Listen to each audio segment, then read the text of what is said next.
Today, we are going on a journey, unpacking an incredible piece of ancient writing that basically maps out something we all know, that tough path from feeling totally lost to finding hope.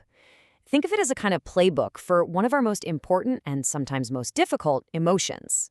Have you ever asked yourself this? I mean, really, that feeling when you're just down and you don't even know why? Or maybe you know exactly why and you just have to face it. It's a question that every single one of us has probably asked at some point. Well, that exact question, it's the beating heart of Psalm 43. And what's so amazing about this ancient prayer is how it reads like a conversation you might have with yourself today.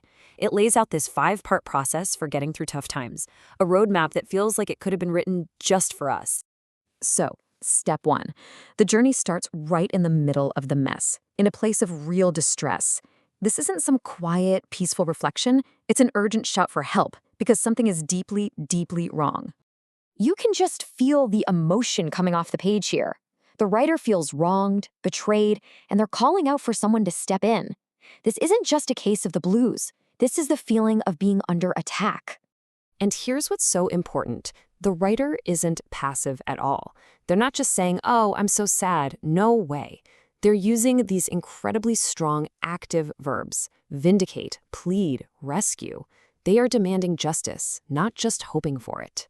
Okay, so after stating the problem, the emotional conflict actually gets deeper. The writer turns their attention from the outside world to their inner beliefs, and they throw down a pretty challenging question.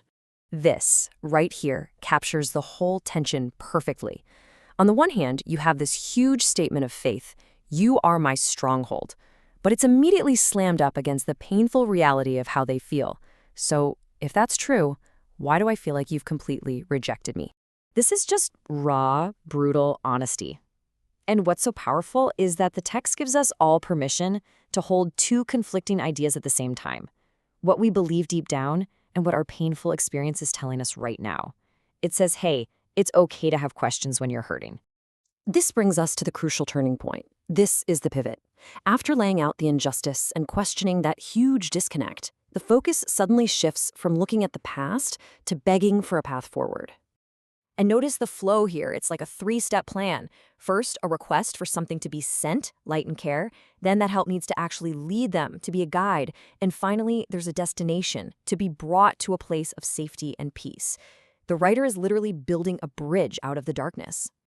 So that's the heart of the pivot, right? It's the big move from asking, why is this happening, to pleading, show me the way forward. It's about getting unstuck from the problem and actively starting to look for the solution. So where is this path supposed to lead? Well, the destination isn't just somewhere other than here.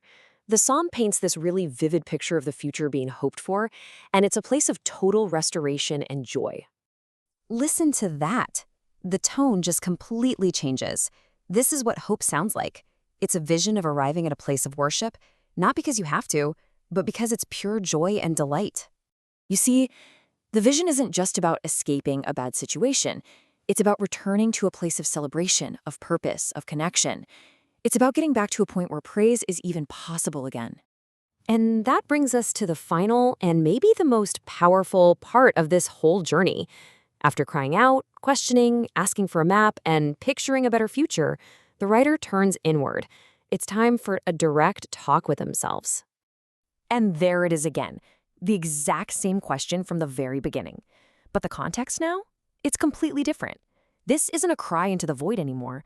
This is a moment of self-counseling, of looking your own feelings straight in the eye. This technique is just brilliant. It's all about naming our difficult emotions and addressing them head on. The writer is basically looking at their own sadness and saying, okay, soul, let's talk. What is going on here?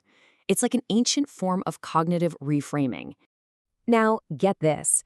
After asking, why are you downcast, the writer doesn't just sit and wait for an answer. Nope. They give their soul a command, a direct order. It's an instruction to change perspective. And that, right there, is the ultimate takeaway.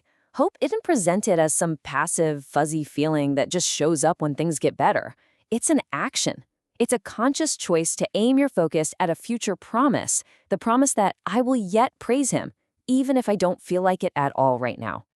So, this ancient text gives us this incredible internal process. Name the pain, question reality, ask for a way forward, picture a better future, and then finally, command your own soul to hope.